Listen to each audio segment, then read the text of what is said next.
Good morning, everybody. Welcome into CanesInSight Daily. It's the final countdown, man. We've got just over 24 hours here until Miami plays Ohio State in the Cotton Bowl in the quarterfinals of the college football playoff.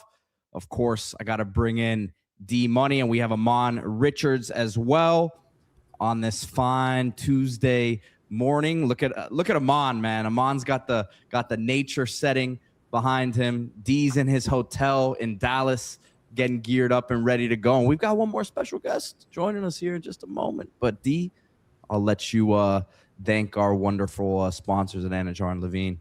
Oh, yeah. Always shout out to Anajar and Levine Accident Attorneys. If you and somebody you care about has been injured in an accident, you could be entitled significant compensation. Dial 1-800-747-FREE, 1-800-747-3733. Take back control of your life with Anajar and Levine. But, yeah, Ahmmon looking crispy out there in the Smoky Mountains, man. Hey, man. Hey, feeling good out here, man. It's like 29 degrees, but, hey, worth it, man. I'm too excited for this Canes football game tomorrow, so I can't feel anything right now. You got to watch out for bears, man. They're creeping on there constantly. I keep hearing some stuff in the bushes behind me, so we'll have to keep an eye out. Hey, but Pete, we got the four horsemen here today. Yeah, quad box, man. So bring them in. There he is. I hopped in. What up, Ahmmon? What's going on? Wow, shout out to Atriums, huh? Atriums are just incredible. Look at that. This is the big leagues, boys. I'm never going back to Bad Boy Mowers. Never.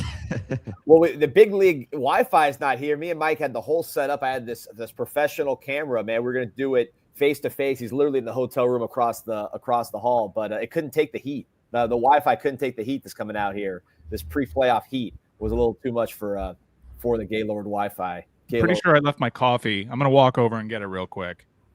By the way, shout out to Don Bailey Jr., man. I was in the gym this morning. That guy was already done by the time I got there. Rocking and rolling, leg day. You know, there's no days off with DBJ, man. So shout out to him. But Ahmmon, man, listen, game day eve right here. How are you feeling? Hey, I'm feeling great. You know, I've been watching full game clips of Ohio State for the last week, man. I'm burnt out. Hey, I'm burnt out, but look, it feels good, honestly, man. I'm confident in tomorrow and what we're going to present. You know, hearing Dawson and stuff in that presser gave me a little extra juice that I needed. I think we're a little bit on the edge, man. I think we're playing with pretty much nothing to lose at this point. You know, to Pete's point, you know, back-to-back 10-win seasons was big, but I think right now we're just playing with house money and we got opportunity to go win it all. So starts, you know, Ohio State's next up, and I think they're going to get our best shot. Yeah, I had Steve Kim on yesterday afternoon, and we were talking about the matchup. I think one thing that I don't know that we've mentioned enough on CanesInSight, and I brought it up with him yesterday, but we talk a lot about these trenches. Those Ohio State linebackers are difference makers, right? Sonny Styles, Arvell Reese. I think those would probably be the two. Everyone's talking about Jeremiah Smith, Carnell Tate, you know, what they can do, pushing the ball downfield vertically. But those guys defensively are erasers in the middle of the field. Arvell Reese, more of a pass rusher, but both they can just really cover so much ground in the middle of the field. What have you seen from them? You talked about you've watched a lot of Ohio State. Your thoughts on those two? I mean, very good players, very talented. I mean, they're like your prototypical linebackers. I mean, they can run sideline to sideline, very physical, pretty solid in coverage. I think Reese is not as much as a cover guy, but you know, they're dudes, right? So I'm just curious to see how we use our tight ends in this matchup. I know there's been pretty much no buzz surrounding them right now, and you know, rightfully so at this point in the season. Not really much production from that group, but I think they're going to be tested. I think is our tight ends and the linebackers, and you know how we block on the perimeter. You know how can Lofton and 87 hold up against Arvell Reese. You know on the end, because I think he plays a little bit of stand up, a pretty good amount of time. So I think that's a matchup that I'm looking forward to, and see how our guys are ready for that challenge. But overall, those guys are dudes, man. They're playing on Sundays.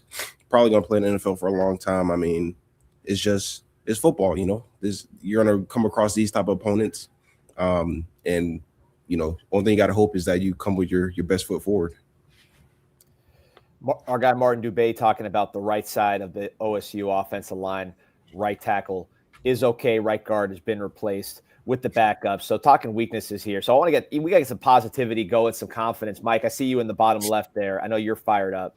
What do you think about our defensive ends here and their defensive tackles against this Ohio State offensive line? Well, doing a lot of opposition research, their O-line, particularly the right guard situation, is something that they're all concerned, and that's not something that they're concerned with, and that's not necessarily something that you want if you're Ohio State headed into this matchup. But seizing on what Ahmmon said, a really great point. This is going to be a very difficult game for Miami to get outside on when you consider Downs and Reese, the lateral movement. Those guys, I mean, you could project those guys for Canton and feel pretty good about your case. So for all the talk about, tendency breakers and outside runs, the emergence of Gerard Pringle and Malachi Toney with the essentially run plays, the sweeps out wide, Ohio State is very good at snuffing out the screen game and those outside runs. So is this an A-gap game, boys? Because I think this is going to be meat and potatoes once again. And the good news about playing a team like Ohio State is you don't necessarily have to worry about the schematics, right? It's not Jeff Brom dialing it up. It's best on best. And I think this plays right into Miami's hands. Ahmmon, let me know what you think about this matchup here. But Xavier Lucas against Jeremiah Smith, I think there's no favorable matchup against Jeremiah Smith. Again, I compare it to like covering a great NBA player. Like they're going to score. Like you can play perfect defense. There's really not much you can do in certain, plays. But a guy that's 200 plus pounds and that can run, I feel like that can counter some of what Jeremiah Smith does best when he just bullies guys or runs by him. How do you see that matchup specifically, Xavier Lucas and Jeremiah Smith? Yeah, I mean, I think it's a great matchup. I said when I first saw Lucas, I'm like, he has first round like abilities. 6'2", 200 plus pounds, can bump and run. I think this is the type of receiver that, I think he can give, Jeremiah some fits. Obviously, I don't think, it's a game where a receiver of that caliber goes for 0 catches or, 1 or 2, right? He's going to have his plays. He's going to make some plays, but it's all about not giving up the big explosive plays, right? And I think that's what we're going to do. I think Lucas is very underrated. I know his name hasn't been buzzing this year, but overall, he's been pretty solid in coverage throughout the year. So I think it's a great matchup, man. And like I said, at the end of the day, this is type of matchup. Like if you plan on going to the NFL, like this is the type of matchup you're going to see every week in the NFL, right? So you might as well get accustomed to it now. You can't run away from it. And I think our guys are ready, man. I really do. I think Lucas and O'Connor, those guys will be ready. Mike, you've mentioned a couple times. I saw you say it on Twitter yesterday, and you mentioned it now at the start of the show. Like it feels like the big leagues, right? I'm not out there. Can you kind of give us some examples? I mean, what is it? What's the feeling like out there? Well, I can't compare and contrast to the Pop-Tart Bowl. I like Notre Dame opted out of that one due to missing the playoff. But, I've been to a handful of the bad bowl games. Also, most recent, big time experience was when the 2017 team, Ahmmon, you guys had the Orange Bowl atmosphere. And, that's kind of weird because it's a neutral site home game. But to be among the pomp and the circumstance, Peter Ruiz, this feels like a step up, no doubt. There's a certain class and elegance attached to the great Goodyear Cotton Bowl Classic, the 90th anniversary. And what most people don't realize, Peter, is Goodyear is a brand that is more driven. In fact, more people ride Goodyear tires than any other kind in America. And I think that this bowl game in particular meets the moment when you talk about a partner like Goodyear Tire. There you go. I mean, they got to send a check. But I heard one thing, just a little thing, but just to give you an example from someone around the teams, we're in the team building here, is they got 3 full meals. I don't know if this happened when you were in the Orange Bowl. I know it was a home game, but I guess the Pop-Tart Bowl, you get snacks, but you don't get 3 full meals from the organization, from the bowl. And here they're getting 3 legit good meals throughout the day and then multiple days here. So I heard that's a little change. What was the Orange Bowl like being a home game? I mean, it was pretty cool. I mean, we stayed in a different hotel. You got the per diem they give you. You know, at that time that was a big deal. You know, so we was feeling good. You know, with the per diem, and you know, the meals was a big thing. I remember the guys like talking about. But overall, just like I think those like New York Six Bowls, I guess what people called them back then. Those are like the thing. Like if you didn't make it to the the bigger stage, right? That was like the next level. And it really did mean something. I know our guys, we lost the game obviously, but guys went in. We wanted it bad. Obviously, we dropped it. It was weird playing in your home stadium, but it's like split at the same time. So that was different. But Wisconsin fans travel. Yeah. No, they were deep in. Had Jonathan Taylor out there running that rock, so it was unfortunate. But did you have an atrium at your hotel? Oh, look at that! Whoa. I feel like I'm on a Miami Hurricanes themed cruise. It's very much like a cruise ship out here. Gingerbread making station. D-Money and I are going to tear that up a little bit later. Big leagues, boys. Yeah, we were. Do they have a vegan gingerbread option? Yeah, I don't know, man. But we were walking through some ice sculptures from China. It's like a special region of China where they send the ice sculptures here to this hotel. They've been these ice sculptures for 100 years. That Wisconsin team that Ahmmon played, man. I'm looking back at that squad. They had Taylor, they had Van Ginkel too. That guy's out there on the Vikings. He's the best defensive player in the league, it feels like. He makes a fumble recovery pick every day. I know he got a pick against you guys. So I remember watching that game, like thinking, like, man, Van Ginkel, this guy's getting picks against us. Like Wisconsin just got these random dudes just killing us. Now looking at the guy, he's in the Pro Bowl, man. So they had some talent on the field. Yeah, I think they had like 5 or 6 dudes go to the league. Like they had a pretty good squad, and then their O-line is obviously like predominantly pretty good overall. So, but man. You guys had NFL players too. I mean, Mike Jackson, I saw him getting picks on Sunday. He's turned into one of the – I know we're getting off topic. Man, that guy's become one of the best corners in the NFL, feels like. Hey, D, when I said Mike Jack was one of the best corners I played, like I think it's starting to come to fruition. I think people are starting to see like the type of ability the kid has. I mean, he was like that at Miami. I know that final year before the draft, he had a lot of personal changes in life and stuff like that, and but overall, I mean, the kid has always been good. So I'm not really surprised that he's hooping. He was talking too. Go ahead, Mike. Yeah, Mike Jackson was he's puffing his chest out a little bit. It's kind of weird for a guy to come out of his shell publicly in year 8, but it's cool to see him get his flowers there. Ahmmon, I want to ask you about the wide receiver position for Miami, because we mentioned this matchup probably best on best. And it reminds me a lot of what Miami saw up against Florida State, in that I kind of anticipate the defense is going to dare Carson Beck to make a handful of plays. The recent tape suggests, probably at times can be a little timid when he's trying to protect the ball. This is a game in which he's going to have to go for it. He's got a player like CJ Daniels, who's finally looking a little bit more healthy. A 50-50 ball to CJ Daniels doesn't necessarily feel like 50-50 math. This is what he's on the roster for. What is your level of confidence that Miami's going to see these handful of shots that Ohio State's going to present to them, and Carson's going to put it up there and give his receivers an opportunity to make a play? I mean, that's what's going to have to happen. I do think I don't think they're going to like load the box, but I just think they're going to test our receivers on the perimeter. And I think we've seen it throughout the year, whether it's Notre Dame, Florida State, like those guys make plays if you put them in those type of situations. So I'm excited. I think we have guys, they have guys, but like I said, man, this is all about competition at the end of the day. CJ Daniels, 6'2", can make contested catches. Malachi Tony, I just don't think there's anyone that can outright cover that kid.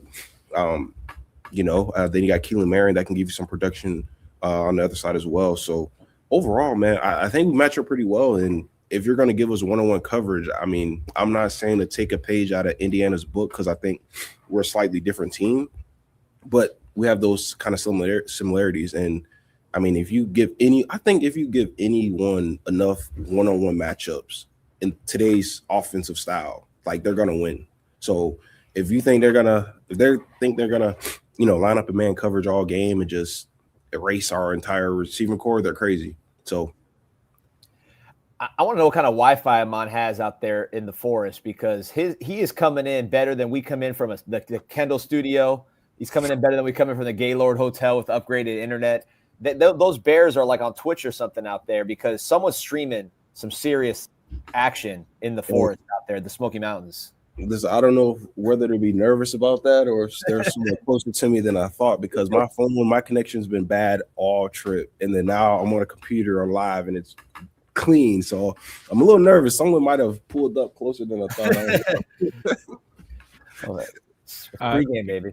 Pete, headed into this game, I know I invoked the FSU game, but this reminds me a lot of the situation Miami ran into against Notre Dame, a team that had its identity, a team that isn't exactly going to scheme around you. They got their whole deal, and they want to see how they match up against yours. And if you look back, the good news about Miami's midseason hiccup, I guess, is they had to learn how to win in different ways. So this Miami team is fairly balanced in that it can beat you in a variety of ways. In rewatching that Notre Dame game, I see a game plan that's very pro style, that had Carson Beck be given a handful of opportunities, and he wasn't afraid to chuck it up and let his receivers make plays. You had Malachi flatten out the route, which was a veteran move, and we knew right away this kid was wise beyond his years. And then what proved to be one of the more consequential catches in the history of the University of Miami, the brilliant catch by C.J. Daniels. If you watch that Notre Dame game, that kind of is what I anticipate this game going like. Just guys that have their identity, hosses up the middle. Let's see who can beat who. And I think that plays in Miami's hands quite well, Pete. Yeah, I mean, look, Ryan Day is a guy who likes to take shots. So I don't know that you're gonna take that out of his arsenal. I do wonder if, and I was talking about this with Steve Kim yesterday, I do wonder if this game gets into the 30s, if that's a bad sign for Miami, because I just don't know. I don't know that this Miami team has 30 points in them against this Ohio State defense, personally. That's not the path to victory. But I also do feel good about Miami's defense against Ohio State, right? Like, the more I've watched it, Bo Jackson's a nice player. I worry about him on like third downs and like second and longs out of the backfield, just forgetting about him. And he picks up 15, 20. They dump it down to him. Like, that's what I worry about. But just like them handing him the ball, he's not someone that jumps off the screen to me, D. No, he's not that big. And he's good. He's a good runner. Like, he's good. He's good, but he's not. It's not like I don't watch him and I'm like, man, like I wish Miami had a back like that. And and you know how I can look at others, what others have it, and wish they were Canes, but that's not. I don't get that feeling with it. I'm not to say he's not a good player. Like, he's a 1,000-yard back as a freshman here, but I mean, he's relegated C.J. Donaldson to a much lesser role, but he's not. It's not like I'm thinking about him as someone that I'm really concerned with going into this one. No, I mean, last year they had two of those guys, right? So they have zero at that caliber this year. Maybe Bo Jackson develops into that, but yeah, he's a little light. I don't think he's someone. If anyone's going to beat you in this game on that Ohio State offense, to me, that's who. Well, the tight ends, man. The tight ends, the tight ends concern me because there's a lot of Max Clare gets the hype, but Kajmarek's not bad either. No, they can. Those guys can do damage. Clare is NFL good, and the receivers are NFL good. So really, something's got to give, and I think you got to trust your front to stop Bo Jackson, the running game. And look, if he pops one, he pops one. He's not a Henderson that's going to go 60 and 70 and beat you in one play. But we're talking about the offense, and I wanted to get Ahmmon and Mike's thoughts on this. But let's start with Mike on this, because I know you got some thoughts on this one, which is Dawson getting a little snappy with the reporter yesterday. He's been confident in his post game and pregame pressers, just kind of taking little shots here and there, and I like it. But he was very upset at the suggestion that whatever happened against Texas A&M, that low scoring performance means that Miami can't score against Ohio State. What do you take from those comments? Well, a lot of people perceived it as a shot at Urban Meyer, and I get the national perspective, and Miami's going to have to prove more people wrong, but I agree with the underlying point of what Shannon Dawson said, and I'm not like a huge fan of Shannon's approach to some of those press conferences. I think like the attitude that he approached it with pre-SMU, he learned real quick and in retrospect was a little embarrassing because he was challenging folks and about their tendencies, and then SMU ended up jumping all over his tendencies and kind of changed his tune after that. But I was kind of with Shannon on this one. The narrative surrounding Miami's 10-point victory, when midway through the first quarter, you already kind of knew that game was going to take on that identity. And it was back to early season Miami. Like, what is Miami going to do to get this to 0-0 with the point advantage? It wasn't about putting up points, maximizing possessions, getting your offense in a different type of rhythm. That was a bit of a rock fight. And again, to the earlier point, Miami's comfortable in those settings too. So I don't think Miami's getting enough credit for being able to be the team that can beat you that way, or the team that can beat you the way that they did against USF or NC State, which is just let's run this team off the track. And I think Shannon's best point, Ahmmon, and I'll bring you in on this, is why is there no national perspective when it comes to comparing and contrasting Miami's offense to Ohio State's? Both these teams in their most recent game put up 10 points. Miami just so happened to do it in a victory. And I understand there's a national championship bona fide, a recency bias there. Ohio State has proven it. But I feel like that's been absent of this conversation, is that people just assume that's going to be a blip and that Indiana didn't figure something out. And watching that game back, as I'm sure most of you guys here have, that is a template for Miami in this game. Jeremiah Smith was interviewed by Big Ten Network, and he said, what team does Miami remind you the most of that you've seen this season? He said Indiana. If that's the case, I increasingly like Miami here, Ahmmon. Yeah, no, I mean, you hit the nail on the coffin, and I'm not really mad at what Dawson said, to be honest, because I can understand his point. I feel like sometimes he's almost in a no-win situation where people ask, for more creativity within the offense, and then he does it, and then it's too much, and then we end up running inside, and it wins us a game. So I feel like he's kind of like, that's why he just stick to what he does, because there's like, he can't do it to please like a fan base or whatever. Like, he has to just do whatever is the best for the team. And I think what was best in the moment, if anyone's watching the game, was for us to continue to run the football, which it took us to, after halftime to figure it out. But I think sometimes, like when those live bullets are flying everywhere, I think it's like sometimes like you're in the moment, you don't realize. Like, I don't even think they realized Mark Fletcher was really like doing what he was doing, because he hasn't had that game all season, right? I think it was kind of like, are we really seeing this right now? Like, is this real? There was a moment in College Station where they flashed up the graphic in the stadium, and it said Fletcher 8 for 67, and you're like, wait a second, what? Why haven't everybody kind of realized at that same moment, oh, Mark might be having his best game ever? Yeah, and so I think part of that played a part to it, but also like to the final point he made. I mean, Ohio State did score 10 points, and Indiana scored 13, and people was propping it up as like a tough battled game, a lot at stake, all this other stuff. But then when Miami does it, it's like, oh, those are two terrible offenses, two terrible teams. Like, it's like, no, that's football. Like, you're going to get those 40 to 45 games every blue moon, right? And then you're going to get those, like week 1, Texas and Ohio State, that 14-7, defensive battle. And I think that's the kind of game we played and we won, and people just don't want to give us credit for winning that type of game, because we almost never do. Like in the past, like of, I wouldn't say all time, but of the most recent years, like we're not winning that type of game, right? We'll find a way to lose. And I think that's where people are kind of a little bit confused, because we pulled it out and won. So now it's like they got to find a way to kind of undermine it, discredit it. But end of the day, man, that was a tough battle. I learned a lot about our team in that moment. And I say that because they had like 3 or 4 opportunities to just mail it in, say, hey, we had a great season, we made it far enough, and they didn't. And they really didn't. So I think we're going to find out a lot more about our team tomorrow at 7:30, because I'm very confident in us with this game. So I know people get nervous about it. I'm not. I'm excited for it. Like they say in the comments, man, you just got to lace your boots, man. Go to work. Kyle has a great point here, which I didn't know, and he said it, and I looked it up, and he's right. Bryant Haynes, the defensive coordinator for Indiana, was actually at James Madison at the same time as Corey Heatherman. 3 years they overlap. So these are guys that know each other well. So I don't know if they have a relationship or what, but you would think that guys that coach together 3 years. There's something he can take from that win. Go ahead, Mon. Yeah, I was going to say, it's funny you say that because the exact interception we caught the pick on where Fitzgerald caught the pick when Marcel sailed it on that post route.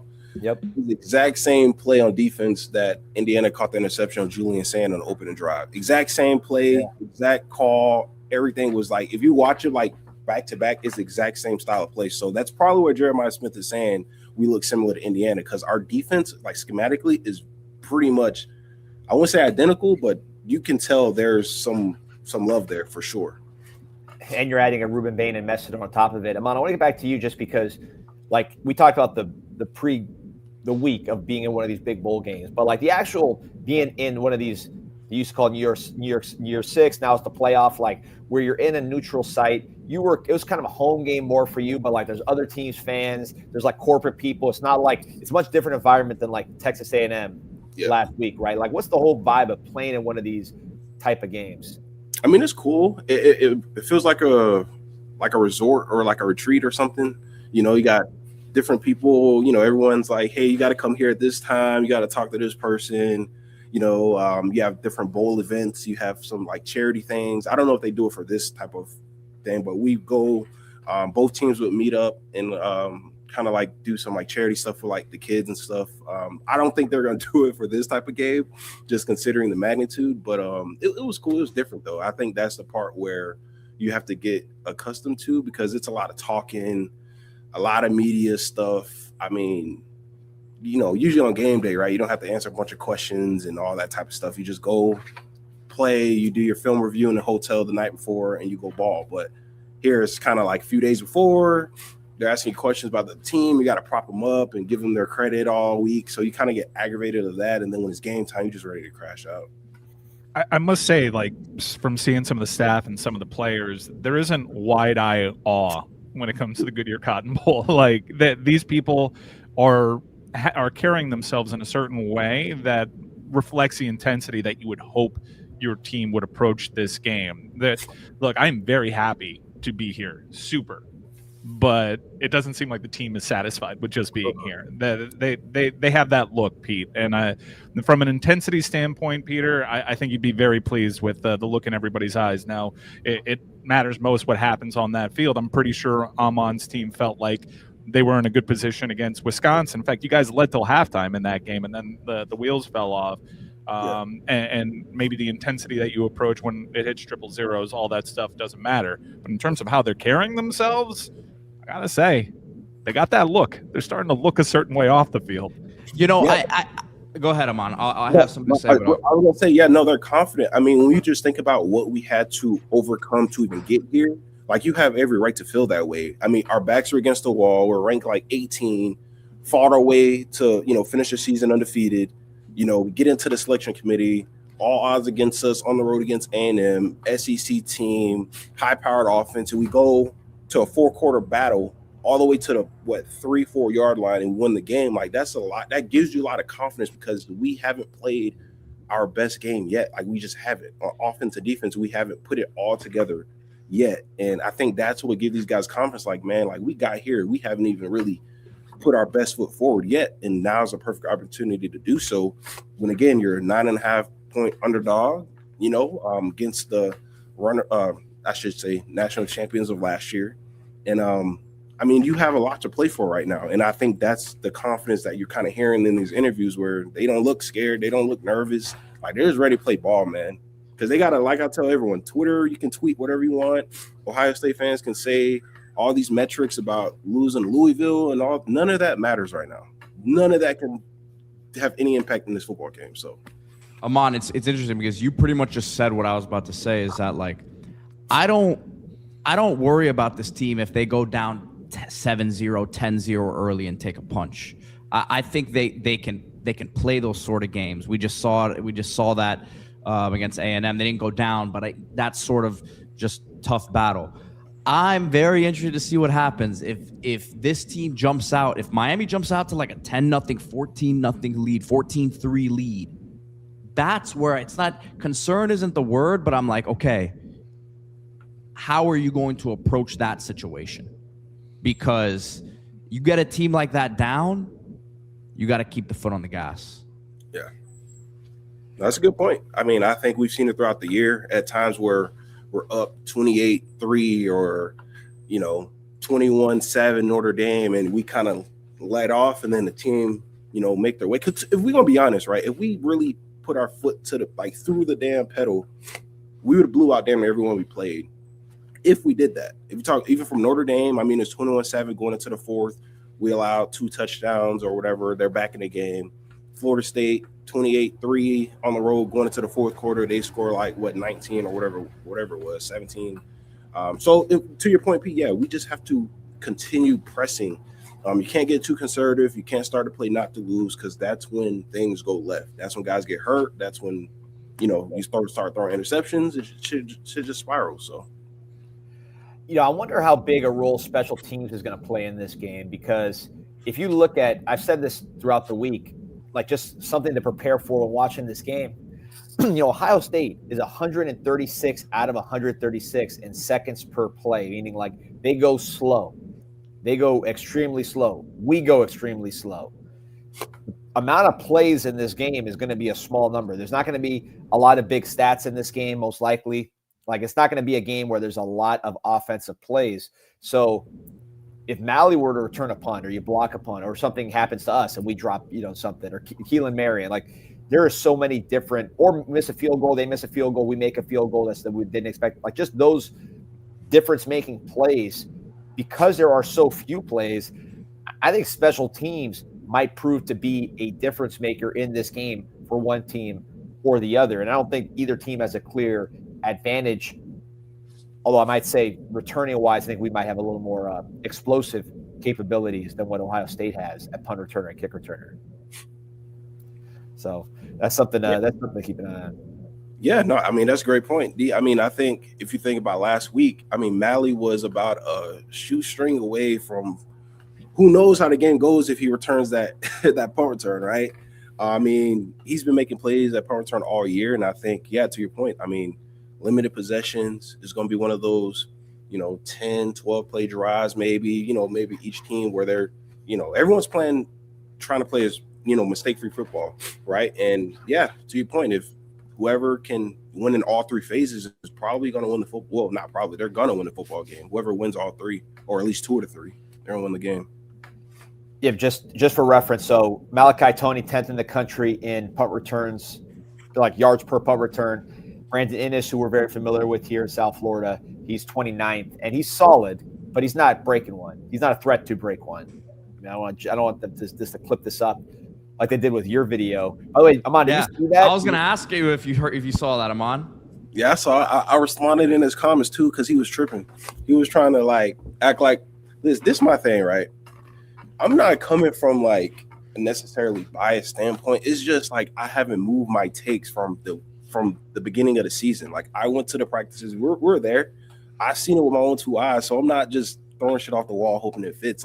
As long as we play our brand of football and our style, pretty much everything I've been saying is up to par. I'm not backing off the fact that I don't think Ohio State has played any legit quarterbacks. I just don't think so. I've watched them throughout the year. I see them playing backup quarterbacks or guys who are never getting drafted. So, and then the one quarterback they play with a pulse, they get popped. Look, they're a great team. I just said I think their numbers are slightly inflated based on who they're playing. That's all I'm saying. What running back have they played that was a legit threat? Yeah, or receiver, really. They had guy Becker hitting them deep. He's not elite. I'm seeing Minnesota drive on them first drive of the game straight down the field. Can I say that? Or are they going to say that they won by 20 or whatever it was? That's true, but I also see holes in their team. They're not a perfect team, and that's okay to say, but I think they get offended for some reason when you bring up their weaknesses, and they don't like that because they want to be told how great they are. And I guess games are won on Twitter, and you shouldn't be able to play. You should just talk about the victories and what's going to happen and just not go out there and play. End of the day, I think they're a little nervous, man. I think they're a little bit afraid of how their team's going to come off being away for a month and not playing a football game. And they don't know. They don't know what it's going to look like. The last game they played, they got popped. Ahmmon, I couldn't agree with you more. And I think at this part of the season, we use it as a bit of a predictor headed into College Station. We pointed out Texas A&M presently playing their worst football of the season. Miami presently playing their best. You look at Ohio State.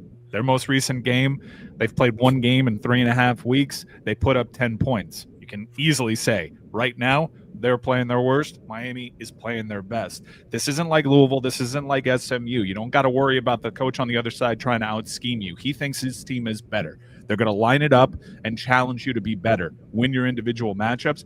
That's exactly where Miami wants to be.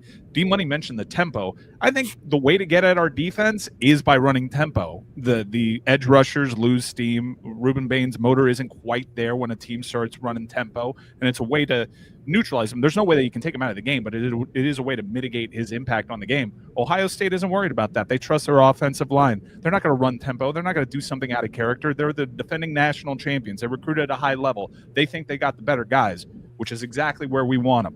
Let's see if you got the better guys one-on-one, because if you go position group by position group, the advantages Miami has is kind of scary, and it's not a great recipe, especially when you figure form into the equation, D-Money. Yeah, I mean, look, I don't want to overstate the case here. I mean, Ohio State, they're the number one team throughout the season. They have 5 first-round picks this year. I mean, they're well coached. They've been around, so I don't want to overstate the case, but it's a situation where in a game that there's not that many plays and one play here or there can swing it, when you have matchup advantages like you're talking about on the defensive side of the ball. And I agree, that makes a big difference. I agree with what you said about the way other teams, like for the classic example being SMU, wearing out a Bain and Messidor with pace. Louisville with their short passing game kind of took them out of the game. Like, there's ways you could take those guys out of the game. I think with Ohio State, what they want to do, which is go down the field, really challenge your DBs with their elite receivers, and they are elite, Jeremiah Smith and Carnell Tate. You don't get that much better in college. It takes time to get down the field, right? So that's not something that you could do while still taking out Ruben Bain and Akeem Messidor like Louisville did with their short passing game, like SMU did with their pace. So I think that is a matchup advantage that will favor Miami. I do want to ask you this, Mike, because I know this is a subject that you study closely. You're very in tune with Turkish hair replacements. You're very in tune with dyeing of hair. I can't say I study those categories too closely, but Cubano Kane asked about Ryan Day painting his beard. Also, you got T-Love commenting on it. What do you think? Is Ryan Day painting his beard black? What's going on with Ryan Day's hair? He's definitely dyeing both the beard and the lid. What I don't like is his on the record denials of this, and it's just very gaslighting. And quite honestly, if we're inspecting what's going on with Ryan Day, you cannot overlook the nipple piercings. That is also very clear as day. Those Nike form-fitting polos are not doing my man favors. Are we sure about that? What else is the explanation, Peter? What else could possibly, is he wired for sound and they just tape the mic in an inconvenient location? I've never been taped had a lapel mic taped to my nips before. Listen, you can't knock it till you try it, I'll tell you that much. Man, what do we think right there? I mean, I see 3 dots. I don't see anything. I don't see anything. I see a black brick wall. All right. Well, Pete, you got to pull it up. Pete, pull up Ryan Day nipple piercing. All right, I can't produce. Look, we're not kink shaming over here. If I had to bet dollars to donuts, I'd say Heatherman's probably got something like that going on too. He's just got that look. You're gonna hear a knock on your door pretty soon. No, he's not. No, we have eyewitness reports that say Heatherman has just been grinding tape since he got here. That is exactly. I can confirm that's the word around here. Like Heatherman's one of those guys. Like you see way too much of the whites of his eyes, right? And it wouldn't shock you at all if like he took off his shirt and was just tatted like front to back all over, and you're wondering like where did this guy come from? You got to worry about the quiet guys with too much whites in their eyes. There we go. There's the 3 dots on those nipples. Come on, that's a nipple ring. 3 dots, 2 little dots and 1 big dot in the middle. Ahmmon, what are you thinking on this nipple ring analysis? Man, I don't know, man. Hey, these coaches, man, they a little freaked out nowadays. You just look around the country and there's a lot of stuff going on, man. I don't know, man. Hey, we brought the Wednesday show to Tuesday with Ahmmon here, man. Well, yeah, Ahmmon is in Tennessee. We're out here in Dallas. Pete's holding it down. And I guess you're in West Miami right now, or the edge of Coral Gables, I should say. Well, I'm back. Technically, I'm back in Coral Gables right now. You're according to the Duffy zip code. I don't know if it truly is or not, but well, Martin Dubé's out in Botswana, Africa, and he's saying, a lot of coaches dye their hair in college football. It's like African dictators who have jet black hair in their 80s and 90s. Look at the cultural. Not our coach out here. Mario. He got time to dye. Yeah, it's Mario's got time for one polo though. I'll tell you that much. the military green one, man. Do you think anyone's caught on to what Mario's doing there? How we've been at war for a month and a half. Do you think anyone's caught on to him always wearing the military green polo? I love it. It's not even subtle at this point. It's his lucky polo. I haven't noticed it. You just mentioned it. That's kind of crazy. I didn't even peep. Oh, he's doing a thing. He's absolutely doing a thing. This by far is the worst. This man has a paintbrush across his head. I promise. This is the worst. This is the worst. I agree with that one. It does bring up a point though about Marcus Freeman. Marcus Freeman really does love Notre Dame, guys. Like I was gonna say we should talk about that. Yeah, I'm fascinated by it because it wasn't just the New York Giants in which they were very interested. Marcus Freeman did take informal meetings with them, and some more formal. New York wanted him as their head coach. Guys, there was an entire division in the AFC North that was talking about Marcus Freeman should they make a move from their head coaches. You have the report coming out about Mike Tomlin in Pittsburgh maybe mutually agreeing to not come back should they lose to Baltimore. If Baltimore loses, that job probably comes open. People forget that John Harbaugh and the Ravens essentially publicly parted ways until Lamar Jackson came online. So it's not beyond the realm of comprehension that these two legacy brands inside the AFC North would be moving on from their head coach. If you're Marcus Freeman, either one of those, like those are first-class operations, Ravens and the Steelers. I think the Steelers have had 3 head coaches in their entire history. You want to talk about job security? You want to talk about a consistent ownership group? You're talking about creme de la creme jobs available to Marcus Freeman. He doesn't have anything to prove at the college game. That run that Notre Dame had in the wake of all those injuries, incredibly impressive from Marcus Freeman. You would think that if you really were interested in the NFL, like I truly believe Marcus Freeman to be, this would be the year to do it because everyone thinks you got hosed out of the CFP. However they handled it, that's another discussion. But Notre Dame's a really good team. Marcus Freeman's a really good coach. He's highly coveted. Even if he were to flame out in the NFL, he'd hit the open market in college football and be a top tier, top of the line hire for anybody. I'm really surprised that he negotiated an extension with Pete Bavacqua, is now in that higher tier of salaried coaches in the sport. That is a big time move for Notre Dame to retain their head coach because it's not just the New York Giants of the world. You had big time franchises interested in Marcus Freeman. And that's one of the few times that I think Notre Dame fans have had the right to puff their chest out. Their guy is coming back. They're running it back for their supposed revenge tour. And I think this just means that November clash with Miami ends up being one of the biggest, highest rated games of next college football season. That game's going to be insane. Real quick, I know we're a college football podcast, but why would the Steelers fire Mike Tomlin, who he has been coaching at the Steelers since before Malachi Toney was alive? 19 years before Malachi Toney was alive, and he's never had a losing season. Yeah, I hear you, but I think the last 6 years of Steeler football has been pretty redundant, and they seem to have a ceiling. They can't get past this 9-win type of ceiling. And again, like the reports suggest that it's mutual. That's a long time to be doing anything, D-Money. And I think Mike Tomlin might be at the point in his career where he's like, okay, let's hit pause on this and let me take a break, and then I can come back and prove that I got it with someone else. It's not just this great franchise. Is Marcus Freeman going to come in and sprinkle dust on Mason Rudolph and 75-year-old Aaron Rodgers and make those guys into, Josh Allen? I mean, what do they think these guys are going to do? I don't understand coaching. Let me ask you this from a player's perspective, and this goes to college because we just saw James Franklin, separate from Penn State after being in the Final Four. I mean, do you believe that's a thing where a coach could have a lot of success and still be having success and it's just stale and you need a shakeup? Or do you think some of these guys are getting the boot too early? Yeah, I mean, I think some of the situations are a bit unfortunate. I do think if Drew Aller wasn't a quarterback at Penn State, James Franklin is still the coach. That's my opinion. So I think sometimes it just shakes out like that. I can see where like sometimes both sides just need to change the scenery. You kind of keep hitting that like ceiling. You keep hitting it, and eventually you want to go through it. And I just think that's probably where the Steelers are. He's been there like say 19 years. He's probably a little burnt out from the same situation. He probably may want a fresh start somewhere else. I'm not sure. Give him some extra juice. Will that fix the Steelers? I don't know. I mean,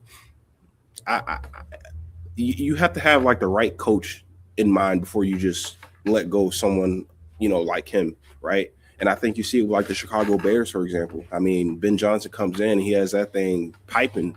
I mean, I know they lost the other night, but I mean, if you watch that game, I mean, overall throughout the season, they've been very good. And we talk about a team that's historically been, cheeks. So sometimes you need a change of scenery, but you have to have the right guy in mind, right? You just can't pull I don't want to say UF. I'm not going to bring them in today. I'm not going to bring them up today, but you just got to have the right guy in mind or a target. If you let go someone like Mike Tomlin, I mean 8-8 and having a winning record is a lot better than being one of the worst teams in the NFL. That's for sure. 19 years, man. I mean, shoot, what were you doing 19 years ago? You were like, what, 8? I was like 7, 8. Yeah. So, 8. I mean, that's a long time without a losing record. I was in the grocery stores arguing with my mom over candy, trying to get some candy out the house. You got candy in the cabinet? Did you finally win that debate 20 years later? Yeah, man, finally. I want to keep it real though on the Notre Dame front. That news wasn't great news for Miami. I think from the Miami perspective, like I don't want this Freeman guy out of there. I think Marcus Freeman is a tremendous coach. They're starting to recruit at a really high, consistent level. I wanted CJ Carr on the portal, man. Yeah, you look at their roster. I don't know how many of those guys would make that jump from Notre Dame to Miami specifically, but you were looking at potentially Tommy Reese's Notre Dame Fighting Irish in early November in South Bend. Now you got the real deal, and we've had a whole off season of banter at that point. I think when you consider what happened with USC and the suspension of that rivalry, you look at the calendar, that's Notre Dame's biggest game of the season, and you can make an argument that you can ask the question aloud, are we Notre Dame's biggest rival? Because Miami operates in this weird place where their biggest rivals have bigger rivals than them. We accept it. FSU, bigger rival. Florida, bigger rival. FSU, and their SEC competition. We operate in this space. Notre Dame has bigger historical rivals than us. We hate those three teams, but they don't hate us more than anybody else. And it seems as though the recent momentum would suggest Miami has crept up into that most hated rival Notre Dame conversation. I can't wait for that game.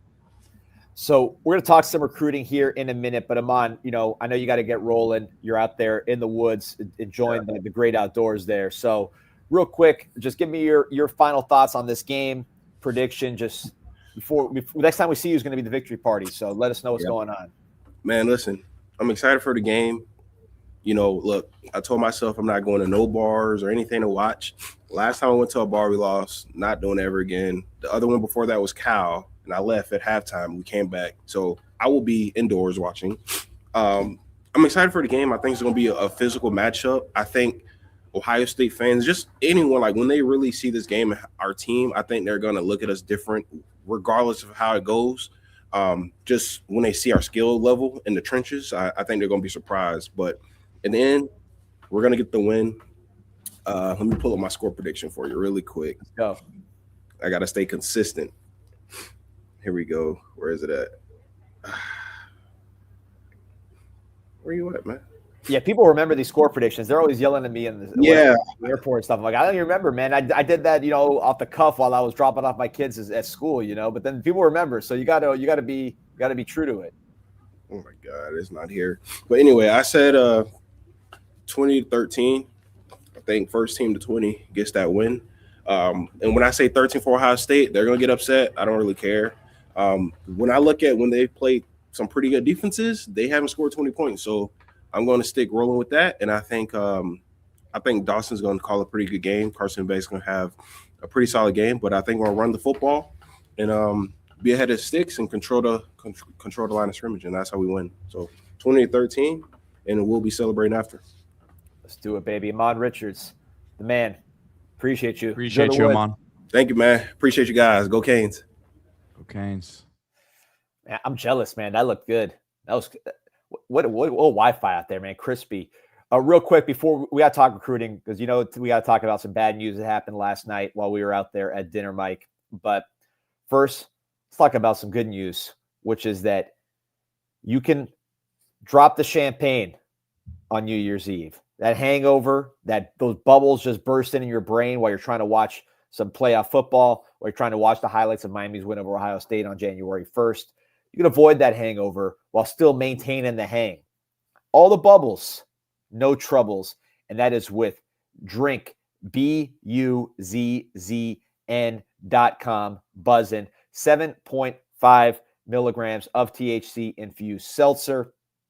Go to drinkbuzzn.com. Again, that's drink, BUZZN.com, or you go to the stores in Big Daddy's Liquors all over town in South Florida. You get yourself a can. Again, drop the hangover, enjoy a buzz with BUZZN.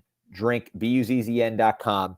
Use code FIRST35 for 35% off your first order. That's drinkbuzzn.com. And then, right here. Dude, we got a lot of Ohio State fans in the chat. I can guarantee you they don't have that Cuban food up in I love seeing a bunch of Ohio State sickos in the comments section. I as someone that loves consuming opposing media during big game weeks, just another sign that Miami has arrived.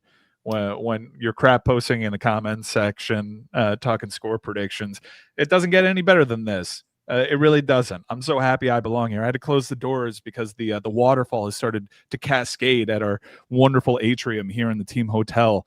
Man, the intensity, the look in people's eyes, the fact that there are at least 17 people that look just like Alex Mirabal that I think are either cousins or close family. This is the big leagues, boys, and we're not going back. We're never going back. Well, listen, I know a lot of Ohio State fans probably already bought their tickets to the national championship January 19th. So if the Ohio State fans want to just keep those tickets, go watch Miami win their 6th national championship, come down to Miami and then go to Islas Canarias Cuban Express right there in the Dayland Mall Dining Pavilion, the #1 Cuban restaurant on planet Earth. 60 plus years, or let's see how many years. 1977. Do the math on that. What's that, like 45, 50 almost plus years in South Florida, serving the best Cuban food on the planet. You had the classic store in Tamiami. I was there last week. The Dayland Mall Dining Pavilion, the center of the Miami-Dade culinary scene. You go out there, you get 7 different types of croquetas, cubaritos, all different types of flavors, even just new stuff, old stuff. The kimchi croqueta, I know Johnny Laguna in the comments loves that one. So Islas Canarias Cuban Express, #1 Cuban restaurant on the planet. So Pete, we got to talk about it. Mm-hmm. The first battle between Ohio State and Miami in bowl game week here, and it appears that Ohio State handed Miami a big fat L on the recruiting trail. Curious to see the spin, given that when Miami stole guys from Ohio State, it was always guys chasing a bag. It wasn't just a heads-up recruiting victory. When someone flips, when they're expected to go to Miami from Ohio State, that narrative seems to be not existing from the Ohio State contingent in our comments section. So what happened here? I did look at your face as it happened. This was a surprise, straight up, big-time win, as it would appear, for Ohio State. Go ahead, Pete. Well, I'll say this real quick, and I'll let Dee put his perspective from the Miami side. But I'll tell you, and I'll say it now because Tom Loy, who's with 247 and CBS, made a post about this. But someone who Dee, you and I both know well, was texting us this weekend, who is involved in processes with this thing, and CBS had to do production before this thing, right? Miami was the pick. 10 minutes before, there was asked to be a graphic change to Ohio State here. So there was a change last minute there. Miami side thought it would be Miami there up until the end, from what I understand. But the fact that the people who were doing the show had to make a last minute switch tells me all I need to know, and that was telling. It was a tough loss, though, man. To me, there's no spin. These are the ones you need to win, and these are the ones that I've been harping on. You won one with Jackson Cantwell last year. You still feel good with the offensive line. Prospect Mark Matthews, you were a premier prospect. but that's a bad loss. That's a bad loss. No way around it. Yeah, this is it's like a compressed war of the Pacific, or war in the Pacific during World War II. You know, this was the Pearl Harbor. So tomorrow we get to the end of that war, right? And get your retribution with the real damage being done. So this was like, you know, not minor, obviously, but relative to the casualties we're going to be seeing tomorrow in the Cotton Bowl is going to feel like a minor moment in this conflict. But yeah, I mean, obviously a big loss. I think it was, like you said, everybody's kind of said what it was. 247 said it. CBS has said it was a last minute flip. The dad was very upset. Pete, if you can find a graphic or the picture of his dad with his face in his palm. Afterwards, I gotta say, our boy Go Jay has been in the comments all week, man, and you know we appreciate his service.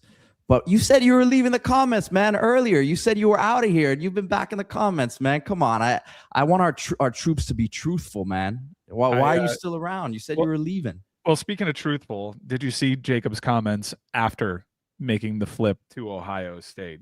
Quote, I will still take some official visits. Those schools, Georgia, Texas A&M, potentially Miami, will get official visits. Recruiting, quote, is never over. So we'll see who really wants me and who will fight for me. Miami is a great school, and I feel very valued by them. This might be some misguided public posturing as a negotiation tactic. Yeah, that was, look at the dad didn't look too happy about the situation. Son, look at that right there. Picture says 1,000 words. I mean, at the end of the day, look, we flipped Justin Scott from these guys. We flipped Mark Fletcher from these guys. Marquise Lightfoot was headed there, and we ended up taking him. Jordan Lyles, another Ohio State flip. So they'll keep working on this one. I am assured that's good. That's going to be the case. But, you know, not good, right? You didn't want to see this. I wanted to be talking about how great this guy was and pulling up his highlights and doing the whole thing. But that's recruiting, man. It's a crazy process. You got to be in the game to be in these situations. Hopefully the next one goes to you like it did with Justin Scott. Unfortunately, we've been in the game with a lot of these top D linemen in the last couple of years now, man, and we haven't, you know, we've missed out on a couple of them last year that we put a lot of resources into, and I just got to start landing these guys, man. Got to start landing them consistently, D. Well, no, but number five on the defensive line is a top 10, you know, player from a neutral site in this case, because he wasn't from that was now 3 recruiting classes ago now. Well, Jackson Canwell was one that Ohio State wanted Jackson Canwell. But I don't worry about the O-line. I don't worry about the O-line, man. No, look, they're going to keep working it because you don't want to lose this one. The Goes appreciate your support. Since I'm getting you coffee on me. Now calm down, fella. No, man, we appreciate you. Hope you come down. Bring more Ohio State fans in the chat, and be back here tomorrow evening, please. Oh, snap. It's Mikey's asking, D, you're a beach guy. Is Islas better than Sazon or La Careta? Definitely better than Sazon. La Careta, you know, we love him. The Val's family, friends. Love everybody. Shout out to Luli. But you got to say, Islas is the #1 Cuban restaurant in the city, in my opinion. And the opinion of the chat. I know. It's the official stance of CanesInSight.com. But yeah, man. When it comes to Jacobs, I don't know, Mike. You get thoughts? I was depressed at dinner yesterday. I couldn't even look at my crab cake and my assorted greens. It was brutal. I was ready. There's so many kids at the table. I was ready to slap. We were to slap these kids, man. We were struggling out there. Yeah, I think that there is a school of thought by certain highly regarded recruits that playing this game in the public eye helps you. And I don't think it lands the way with the school that you might think. That being said, this is an incredible talent, and if the coach still values him after this public circus that we saw last night, Miami will come to the table, and like as Jacob said, they value him. This is a really good player. This would go a long way in narrowing that talent discrepancy that Pete has occasionally highlighted over the last few months, that Miami needs to get into that top 5 level. Let me tell you something, man. Mario keeps overachieving, man, with the talent that he's brought here. Look, I've been here before, and I think a lot of Canes fans kind of share my emotional response to those kind of things. Like, if you don't want to be here, best of luck to you. But I've had that attitude with a lot of really good players that played this game with Miami. Malachi Toney was kind of yo-yoing across the board. And there was a certain point where I was like, enough of being, publicly clowned like this. And boy, am I happy this coaching staff didn't give up or act emotionally there, because Malachi Tony now has this team in the college football quarterfinals. I think these guys have perspective about these things. They approach these things rationally. They have loads of experience in this talent acquisition game. And if Miami doesn't want this case to be over, then it won't be. If they want to leave their spot at the table, I don't think anybody disagrees with that, given the way that yesterday went down. You don't like to be fooled around with and jerked around with on the national stage when everyone thinks you're coming, and then 10 minutes later there's a graphic change, even disappointing your family. That's kind of an unserious move, especially when your comments are all just suggesting you're hoping for more schools to value you. We're not even coding that word. He just wants more money. So we'll see how that lands. And I don't know why you commit early if you're going to be changing your mind at the last minute. I mean, just take a breather. You know what? Dude, this is a move. Let's be honest. We saw this move with Cam Ward. Like we knew the playbook that they were going to run, and Miami stayed in that game. And thank God that they did, because that was a launch pad to where we're here now. Again, I approach these things with way too much emotion. The people behind this, both from Mario to the collective, they're like Leo in The Departed. Their hand doesn't move, and thank God for that. They'll play this the right way. Yeah, let's continue chopping wood. It's still early, obviously, in the class of 2027. But D, come on, man. That would have been such a. We were ready to go with him and Mark Matthews. Hopefully Matthews kind of gets the momentum rolling here soon in the next few weeks at the start of the year. But come on, man. It's tough to just breeze by that. That would have been, that they wanted that for the momentum. Listen, man, I was depressed. I was at dinner depressed, man. I'm telling you, it was a bad scene out there. But we're back. We gotta focus because you were at a steakhouse and you were forced to eat fish. That's what was washed over your face. Yeah, we're going over vegan options at a tomahawk joint. My kid ate like $200 worth of a steak. How was the steak, by the way?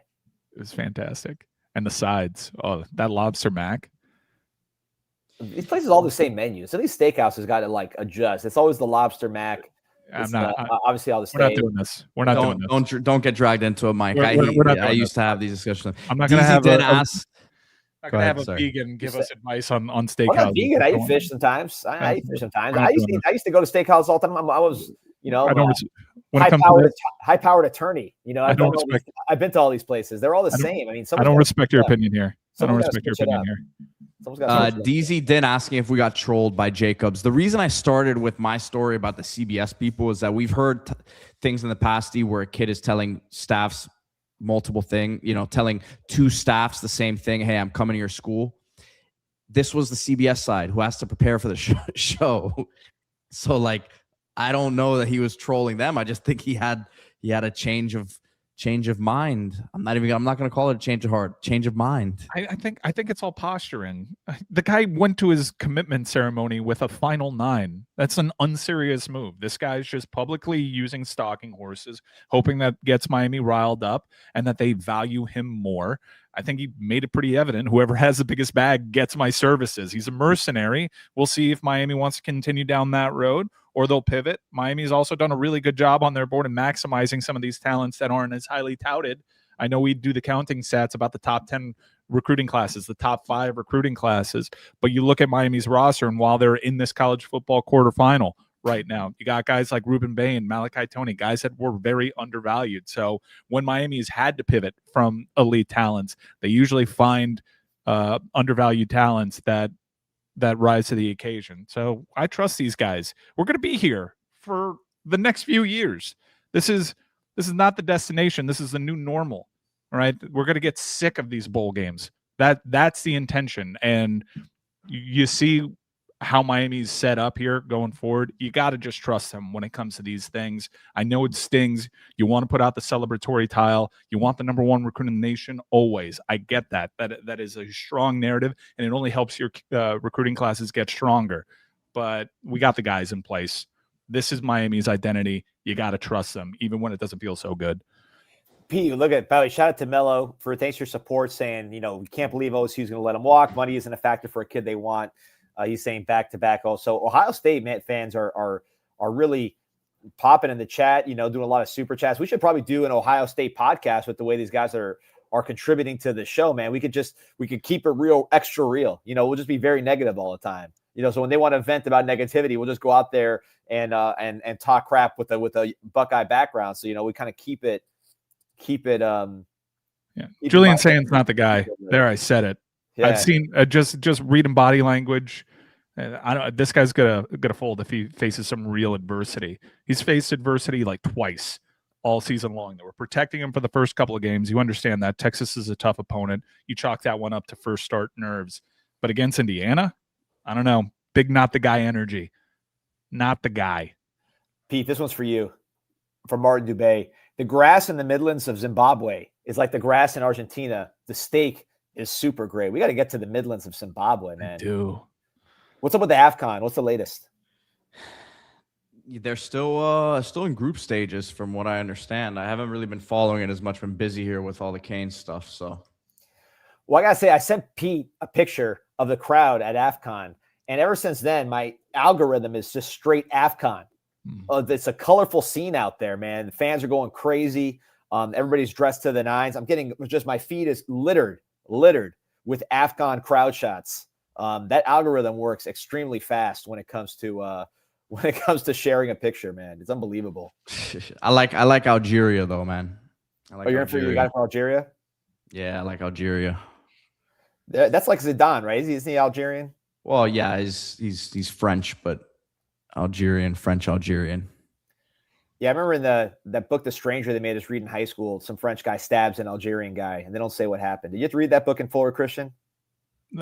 In high school, The Stranger was a totally different thing. Yeah, what can I tell you, man? Just, you know, we got a little more class and culture over there in Belen Jesuit preparatory. It was either lefty or you sat on your right hand for a long time to the point that I fell asleep. Let's see if anyone gets that one. I by the way, sports. I too am a fan of Angola.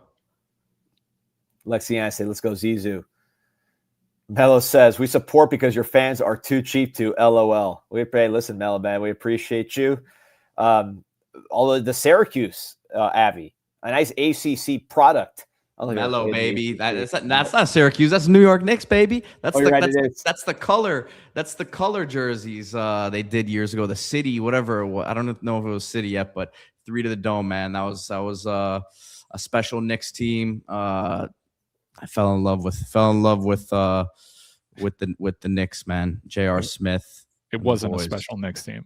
Hey, what are you talking about? 2 seed in the East. What are you talking about? It wasn't a special Knicks team. Very special team. Stop it. So Nikola Jovic blowing up, by the way. I don't know if you guys were paying attention while you're preparing for this show. But. Yeah, huge injury in the association last night. Jokic, that did not look good.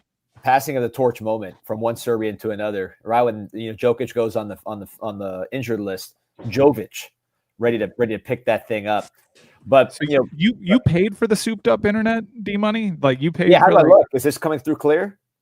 No, you're frozen. I'm on the basic internet, Peter. My connection's now. You're fine. Both frozen for me. Oh, really?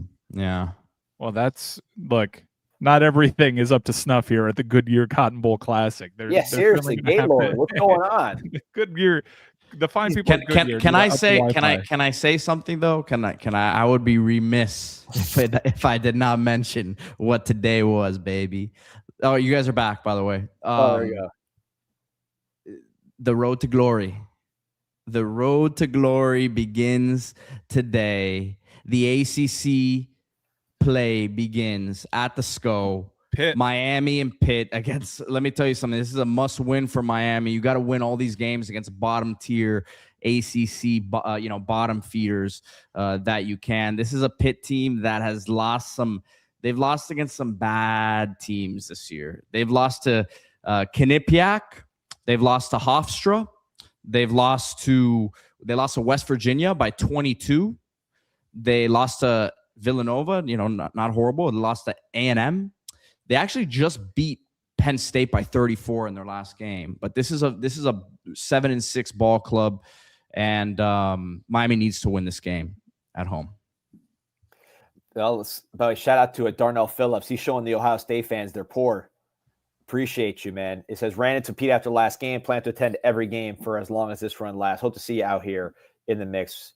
We're out here at the Gaylord Hotel where the internet, this pissing me off because, Mike, I pulled it up. They were importing ice sculptures to this hotel from a region of China that is like famous for ice sculptures. Like their whole culture is making these ice sculptures, and they can't get wireless internet. Here we go. I got it. The Heilongjiang province of China. They've been carving ice for hundreds of years. It's the home of the Harbin Ice Festival, tradition of ice sculpture going back many generations. So they're importing giant ice sculptures of Will Ferrell and Elf, right? We saw those. There were like 100 of them preserved in like 10-degree temperature. That's got to cost a lot of money importing Will Ferrell ice sculptures from China. And yet they can't get the internet right. What's going on out here? We're going to have to figure it out because we're still planning on doing a second show on the eve of the big booster get together. So we need to get on some like 5-star Goodyear Cotton Bowl Classic type of Wi-Fi. Why don't you guys try to go to they have like a business room in there, like a work room maybe? Yeah. That's a great tip. Thank you. Josh Sarnoff, the high-speed hotel internet is the biggest scam running. Yeah, man, we are. You gotta get the cord. You gotta plug it straight in if they have that somewhere. Ethernet. Yeah, you don't want the glitches on the CFB26. You got to be hardwired. Hey, now. Oh man. So all right. So, Pete, we got anything? We got anything left here? No. Shout out to Aries Law as we start ACC play tonight. If your estate planning needs, plan your future so others don't. AriesLawPA.com. Schedule your free consultation today. I'm still I was stunned. I was ready to go. Like I had a really cool graphic ready for DJ Jacobs last night. Very nice. I would put it up, but I don't want this thing to get screen grabbed, just for it looked good, man. But we got a lot of stuff coming here in the new year, man. We're gonna be more on point. We're gonna be more on time. You guys are gonna get like schedules of when we're going live. Like we're taking the initiative. A lot of resolutions. We're going to talk portal here in a second, by the way, real quick. Also want to talk about Miami Hurricane Team Store. I'm seeing a lot of gear from the Miami Hurricane Team Store out here at the Gaylord Hotel. People rocking the Cotton Bowl shirts, the Texas A&M victory shirts, the Mally number 10 jerseys. I know my kids are going to be rocking that tomorrow. All available at the Miami Hurricane Team Store. Promo code INSIGHT20 for 20% off your first item. Boom. Nick West live from Medford, Oregon. Says, no one smells their farts like an OSU fan. Where would you be without a guy who said he would have gone to Miami if he knew Mario would get them there? Smith at Miami, and we are favored by 10 points. I want to get to that comment here, Mello. Appreciate you with the OH. I'm going to assume that OH is for what's a good song with O? I know Lady Gaga had a song, O. It's a good OH song. Number 10 is that and not starting an Ohio chant. That's an Ohio chant. Anyways, the Jeremiah Smith comments, we didn't talk about that, saying that he would be in Miami if Miami was winning. I mean, I always said that. He was a Miami fan. The guy was tweeting during Middle Tennessee State.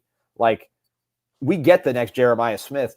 Fortunately, we got to deal with this one. I think that's the difference between the two teams right now, at least on paper when you talk about the spread. You put him on our team, we're the favorite. But the margins are small.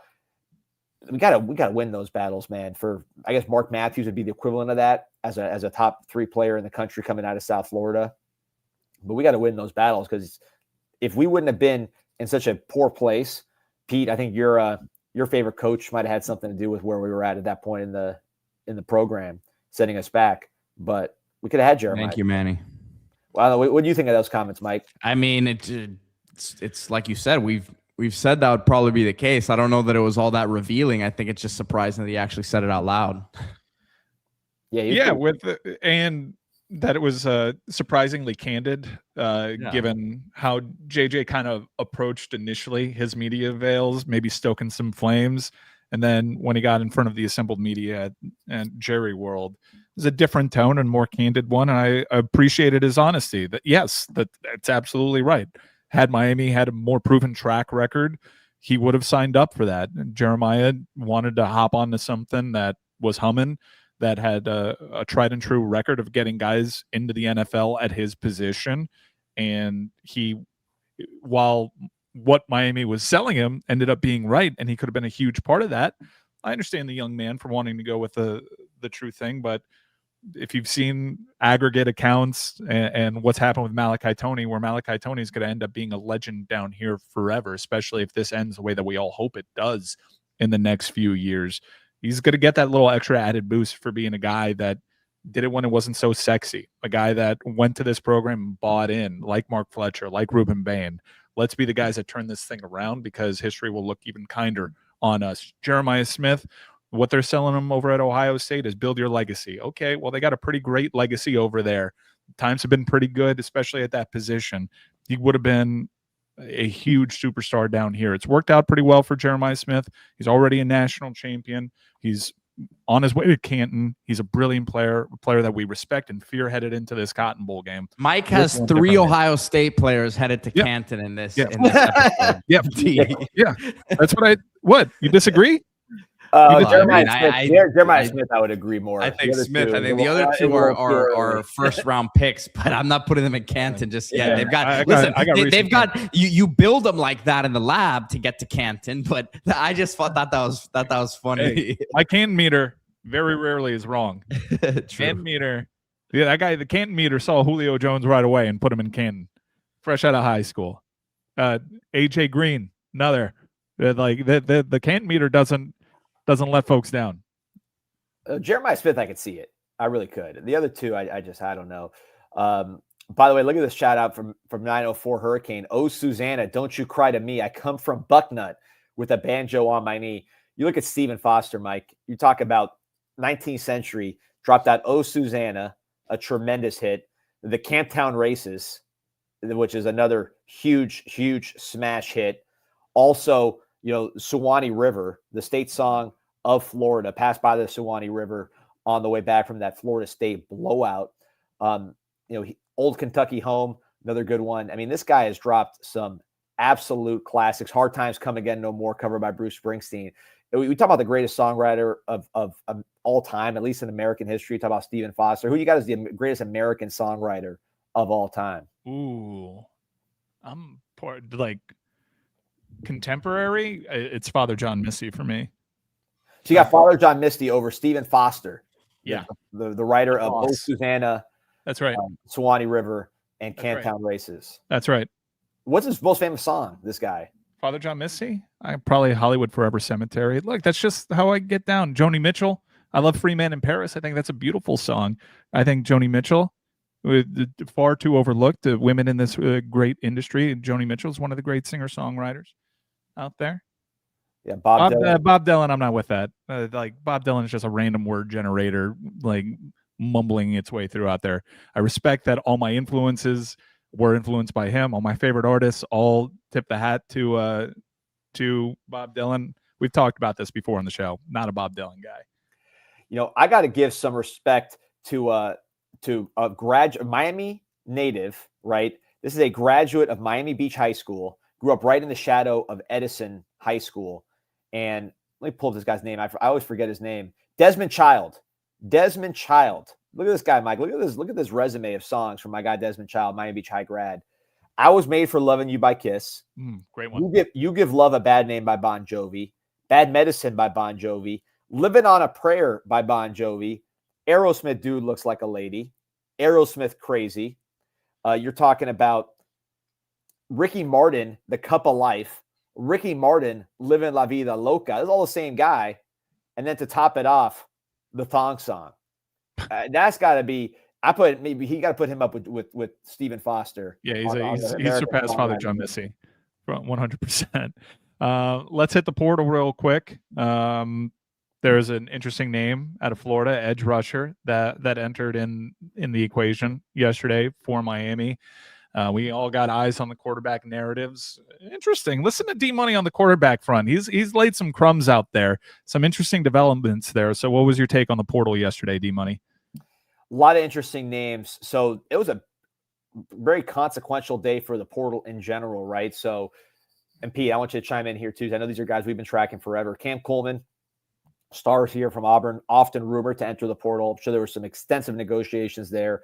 I thought he made the smart move. When you're talking about, I like Byron Brown. I think Byron Brown is a really talented quarterback. I like Deuce Knight who is there and I think could really kill in this offense if they chose to go in that direction.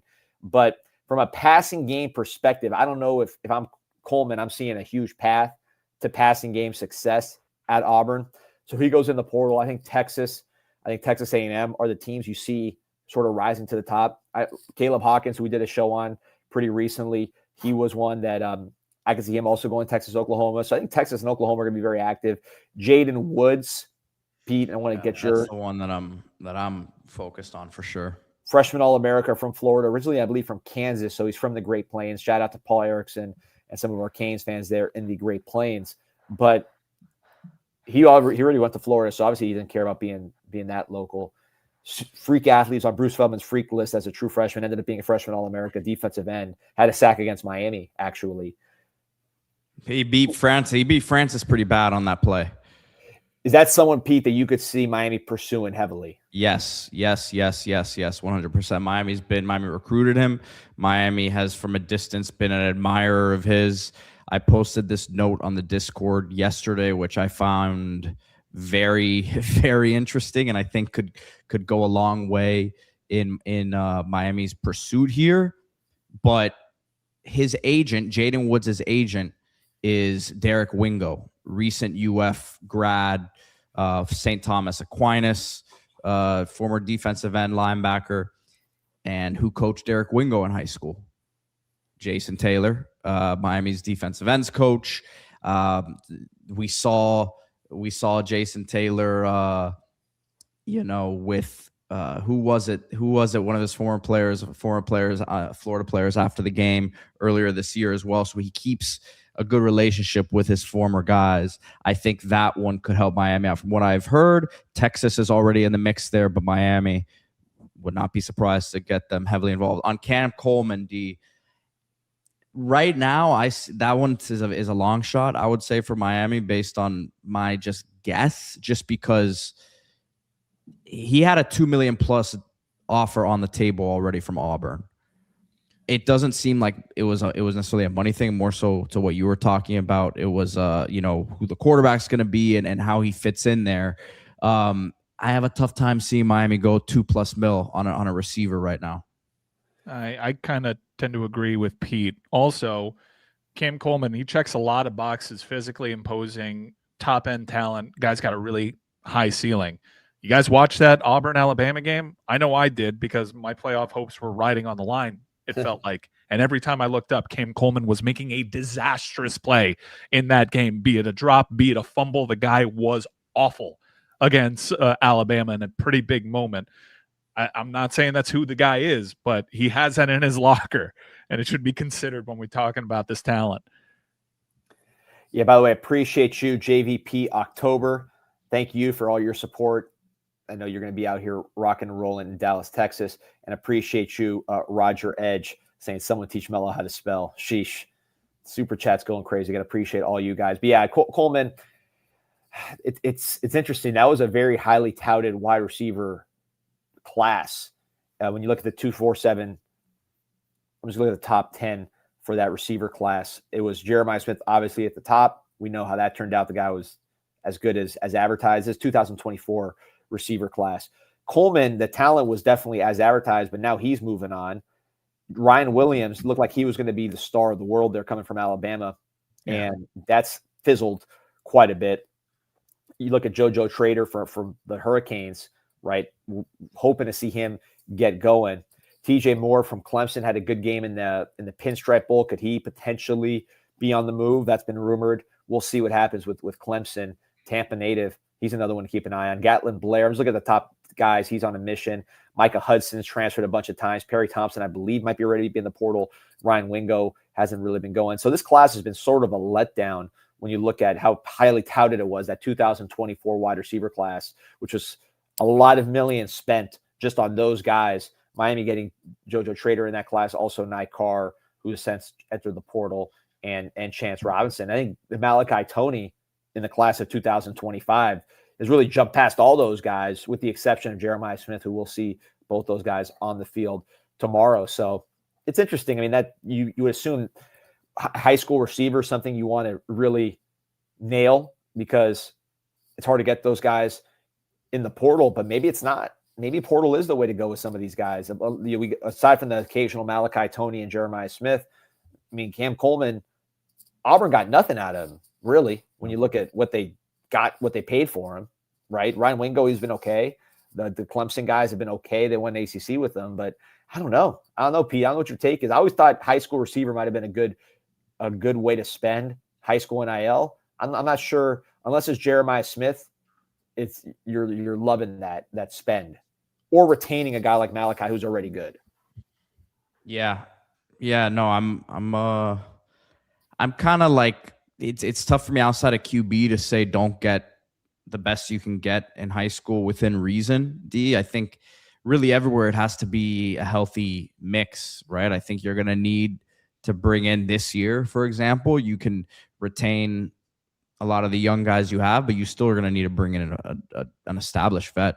I think at least one, and then maybe go bring in a guy who was elsewhere, maybe played a year or two, showed some flashes, but you know that there's more. Like, I'm not saying this is the guy, but like a Mizell from Florida, right? Where you know he brings, and like he's someone that I think there's some admirers from Miami side, but I don't know if Miami's going after. I'm just saying, like, someone who's played a few years, 6'3", can stretch, has some real speed, has ability, but it's not going to cost you a whole lot, right? But has played college football for a few years. So I think you go more that route at receiver this year. Then go for a Coleman. I heard Wingo's look good in practice too. We'll see what Vance Spafford looks like when he gets down here. Wingo looks good. So, those guys also. Dalen Epstein, I know he's hurt now. You hope he continues to contribute and get better. We'll see and get healthier. Cam Coleman's, right? Yeah, best friends, I think. They're from the same high school, Phoenix City, coached by the great Pat Nix, former Miami offensive coordinator. Interesting. One quick thing here. You can't talk about the portal without addressing quarterback. Without naming names, I am getting the sense that even though Miami's approach to the position has worked out, these more drawn out, maybe a little bit more panicked from a Miami fan perspective, quarterback pursuits, I do think Miami's going to button this one up in record time compared to those other two pursuits. I think Miami's going to have a different approach here, not necessarily take this one down the line. What sense are you getting? Well, the calendar's different, right? Mm-hmm. So, I mean, the portal isn't even open officially till January 2nd. Agents are agents, so they're always kind of working. But the fact that the portal doesn't open till later officially, I think gives you a little bit more time, especially like with all these different guys coming in there every single day. I don't think it behooves these portal kids to commit early, quite frankly, with the new calendar, because like you're going to show up on campus at the same time. So if I were these guys, I would string this baby out as long as I could just to get more money. See, I don't think that's necessarily true though. You would think to get the budget early, like you can get them the budget early, and this isn't the old days. Your school may not start until whatever, but I guarantee you they'll be in the city. They'll be in the town. They'll have a place set up to live, and they're already like. I disagree with that. I think that for the top market QBs, which Miami's going to be going after here, they're going to get their offers from the top of the market. If a Sorsby, for example, right? Texas Tech, everyone's penciling him in there. People are going to throw the big offers at him now. Yeah. I don't. These guys are market setters now, and the rest will trickle down. I think you'll probably have more of a delay on some of the other positions, but given the cap implementation here, I think that you're going to see the quarterbacks kind of set the market early, and then everyone goes from there. Yeah, and I should maybe clarify. I'm not even talking about the quarterbacks. I mean more like if you're like a high-end wide receiver, right, or someone that might be looking at the quarterback, you kind of wait and see the dust settle a little bit. You don't have to just run in. Like I agree with that. I think QB is a different game, though. Yeah, we got screwed with the 2 window last time. The 2 window was great for us because obviously the second window we got some great players that are going to be playing tomorrow in key roles. But like I think quarterback-wise, the fact that all the good receivers in the first window were gone, aside from CJ Daniels, who we got, that hurt us. So if I'm a receiver that might be interested in, I'd agree with you. I don't know if we're going to be after that top end receiver in the portal. Kind of wait and see what these quarterbacks do. You don't have to just rush in. You have time. And I think at the end of this portal period, because there's only one portal period, I think guys are going to get super paid. Quarterback's a little different. I mean, there's more depending on you. I get why you want to do that as soon as you can, but I don't know. Some of these like later position signees in the January window, I think are going to get paid a ton because teams have money left over. They might have missed on a couple guys here and there, and they're going to be ready to splurge at the end of the period. So we'll see how long this thing goes in terms of commitments, because we're already seeing guys jump in and the portal's not even open yet. So you got plenty of time to jump in and make this happen. I don't think we're done. Yesterday was a huge day with some of the names that went in.